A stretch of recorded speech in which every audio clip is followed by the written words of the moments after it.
Pagi hari ini saya makan pagi di Sate Masdi Kartosuro dengan Bu Jokowi. Kegiatan pertama setelah nggak jadi presiden. Baru kali ini gue nangis ya, nih di tempat umum, di mall ya, lagi di luar negeri, lagi just tip Labubu. Nangisin apa? Nangisin pergantian presiden. Nangis gue ngeliat Bapak Jokowi. Indo lagi gara Jokowi nih. Kalau Jokowi pulang bisa harus rumah nangis. Jokowi sudah datang Kupang le. Aduh ini nangis parah gara Jokowi. Semuanya gara-gara Pak Jokowi.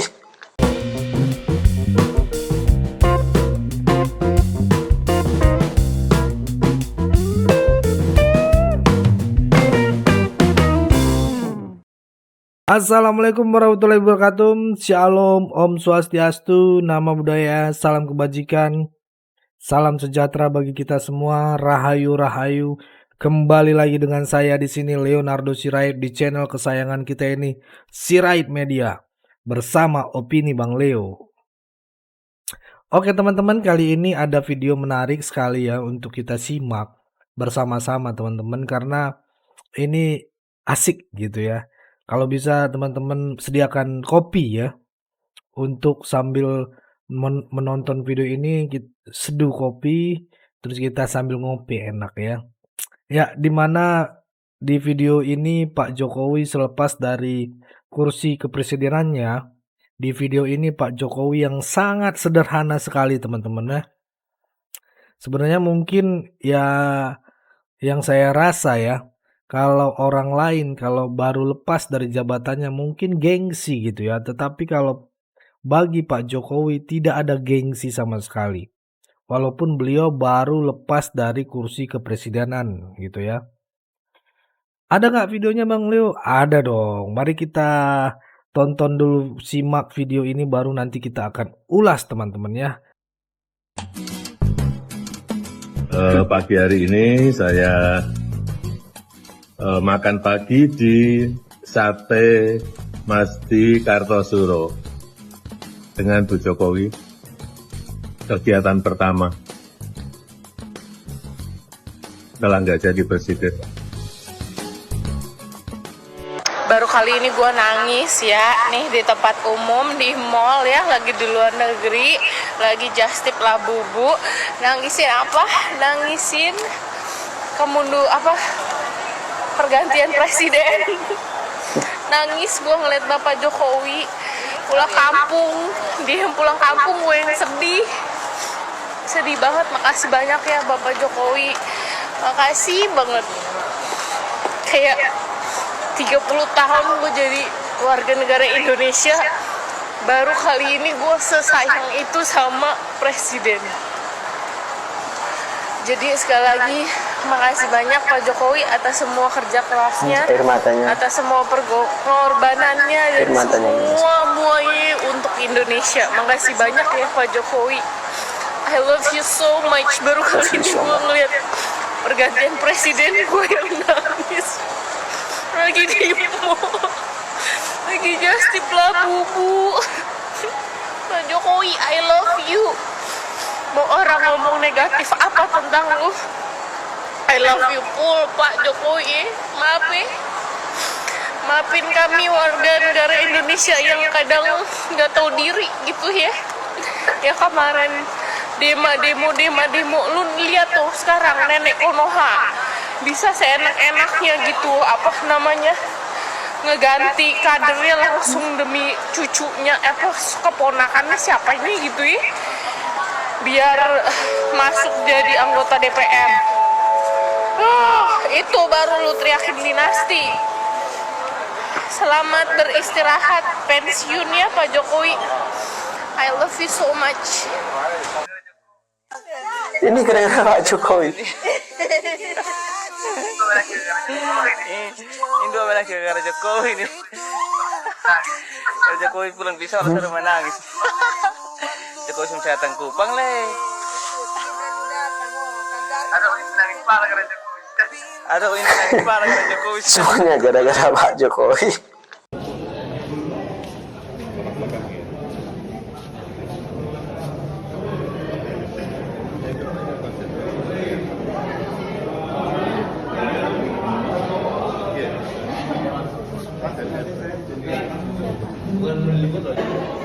Satu, dua,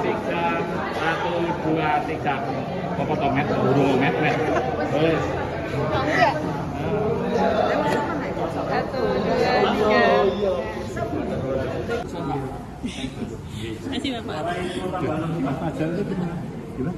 Kasih Bapak. Kasih mas. Oke, kasih. Ya mas.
Nah, itu tadi videonya teman-teman ya. Beliau menunjukkan bahwa dirinya sudah rakyat biasa.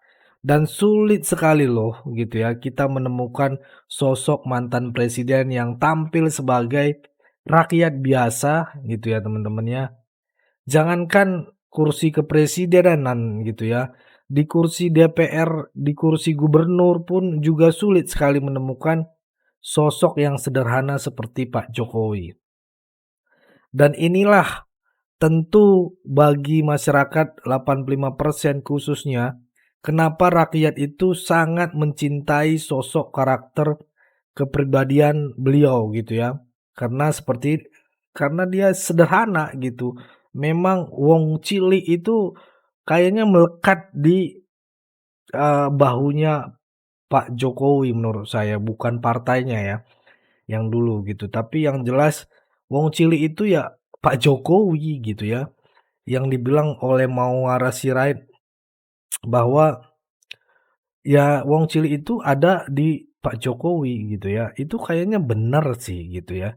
Dan ada video yang sangat menarik lagi di mana pernyataan dari beberapa pengamat, kumpulan-kumpulan dari pernyataan beberapa pengamat terkait dengan sosok Pak Jokowi yang sangat luar biasa sekali teman-teman. Mari kita simak dulu video berikut ini. Pertama-tama harus kita sampaikan bahwa momen beberapa hari ini adalah momen kemenangan akal sehat. Dengan cara berpikir yang sehat, kemenangan orang-orang yang waras, kemenangan kaum yang mencintai negaranya, yang menginginkan negaranya menjadi negara maju. Pertama-tama misalnya bisa kita lihat dari proses transisi dulu. Kita harus berterima kasih bahwa produk presiden terpilih yang dimulai dengan terpilihnya Pak SBY, kemudian Pak Jokowi dan sekarang Pak Prabowo, kalau kita lihat transisinya semuanya bagus. Pak SBY walaupun berbeda garis politik dengan Pak Jokowi, namun sebagai mantan presiden 2 periode dia juga menunjukkan sifat kenegarawanan, sifat kedewasaan sebagai pemimpin kita. Dia menyiapkan transisi walaupun harus menunggu sampai ke waktu Pak Jokowi dilantik. Namun setidaknya Pak SBY menjaga proses keberlanjutan itu dengan penuh damai. Jadi kita juga nggak boleh melupakan bahwa transisi ini dimulai dari kedewasaan seseorang yang bernama Susilo Bambang Yudhoyono. Nah, kedua disempurnakan oleh Pak Joko Widodo dengan cara yang lebih perfect lagi, lebih lengkap lagi karena saya tahu dari berbagai sumber, sejak Pak Prabowo terpilih sebagai presiden-elek pada Februari 14 yang lalu, 14 Februari 2024 yang lalu, sesungguhnya transisi itu sudah berlangsung, sudah berjalan perlahan. Artinya dari berbagai sumber yang saya dengar, segala sesuatu setelah momen itu, Pak Jokowi selalu kemudian memberikan kepada menteri-menterinya catatan ataupun keputusan setidaknya harus melalui konsultasi dengan Pak Prabowo. Jadi sebenarnya transisinya sudah berjalan, dan karena transisinya berjalan dengan keleluasaan yang diberikan oleh Pak Jokowi, maka bisa kita lihat prosesnya juga berjalan baik. Apa yang disiapkan oleh Pak Prabowo ke depan bisa tidak lagi membuang waktu, karena sudah dipersiapkan dari tanggal 14 Februari 2024 yang lalu sampai ke hari pelantikan kemarin. Jadi kalau hari ini sudah berlangsung pelantikan, rasanya besok kabinet Pak Prabowo dan Pak Prabowo sudah mulai bisa bekerja dengan maksimal, karena proses katakanlah formalitas, proses persiapan yang untuk bekerja itu sudah dikerjakan dengan efektif selama Februari sampai Oktober sekarang ini. Tapi ya, he is the best Indonesian president ever. Buat saya tuh ever. Ya, nggak ada presiden Indonesia sebaik dia ya. Ya apa? Artinya dalam keadaan yang paling berat pun dia mampu melewati itu semua. Nah, kalau kita runut lagi ke belakang, mengapa dia mampu melakukan itu? Karena memang dia punya selain kecerdasan juga kebersihan hati dan juga modalitas kerendahan hati yang luar biasa. Dia mampu meyakinkan lawannya dalam 2 kali kontestasi pemilu, yaitu Pak Prabowo Subianto, untuk menjadi bagian dari kabinetnya dia. Pak Jokowi itu lebih muda daripada Pak Prabowo. Dan karena kemudaannya itu, tentu kesehatan, kekuatan, ya, tenaga, inspirasi. Apalagi beliau memimpin kita 10 tahun ini tidak dalam suasana yang mudah juga. Ada krisis, ada COVID dan sebagainya. Saya kira dia sangat kaya untuk ditinggalkan. Dia terlalu berpengalaman untuk diabaikan apa yang dia lakukan itu. Dan itulah sebabnya saya kira kita mesti mencari format yang positif bagi partisipasi lanjutan dari beliau. Dan karena sekarang ini kan tidak dibuka kepada kita, tentu beliau berdua juga mendiskusikan ya apa yang sebaiknya menjadi pembagian tugasnya masing-masing gitu loh. Sebab kan pos-pos yang dipilih oleh rakyat kan nggak mungkin, udah nggak mungkin diisi kan oleh beliau, itu kan nggak mungkin karena itu sudah lengkap gitu.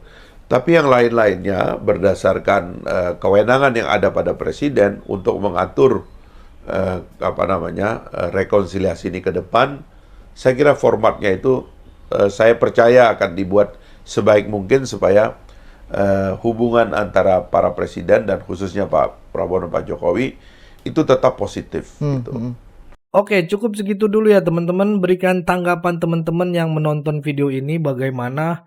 Bolehlah berikan pendapat kalian di kolom komentar. Kita coba bertukar pikiran gitu ya. Itu aja dari saya teman-teman. Saya rasa cukup. Pesan saya pokoknya tetap jaga persatuan Indonesia. Jangan mau dipecah belah. Jangan mau diadu domba karena NKRI harga mati. Saya Leonardo Sirait, mohon undur diri. Bye-bye.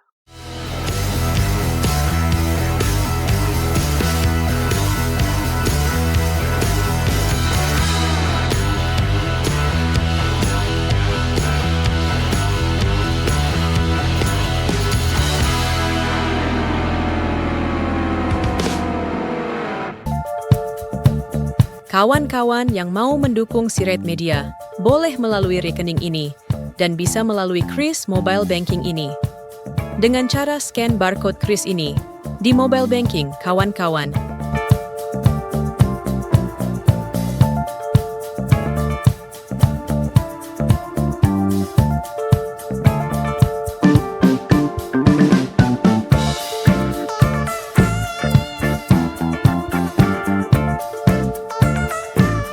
Dan jangan lupa juga mendukung pelayanan di yayasan kami melalui rekening ini dan bisa melalui Kris Mobile Banking ini. Dengan cara scan barcode Kris ini di mobile banking, kawan-kawan. Berapapun itu sangat berguna bagi pelayanan kami. Mari terus kita suarakan suara rakyat jelata dan terus berdampak bagi Indonesia. Terima kasih.